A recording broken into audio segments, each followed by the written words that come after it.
We are changing out a 26-inch rim and tire that we had gotten from a local dealership because their pneumatic tire changer cannot accommodate a 26-inch rim. So ours can. We take our posi clamps, we invert them, we use them backwards. We bring the screw all the way out so that it can hold the 26-inch rim. Put the wheel in there, lock it in.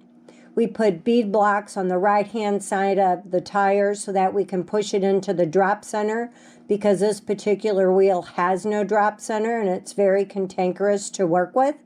Give us space to insert the demount end of our bar into the wheel and tire, engage it, and then take it off. Do the exact same thing, engage it on the second part of the tire, take it off as well, and then put the new tire on. Unfortunately, we cannot use the two-prong end of our mount-demount bar to put this particular tire on because, like I said before, there is no drop center in this wheel. So we have to use a yellow thing and 3 16-inch spoon bars to spoon that tire on. Yep, gotta spoon it on.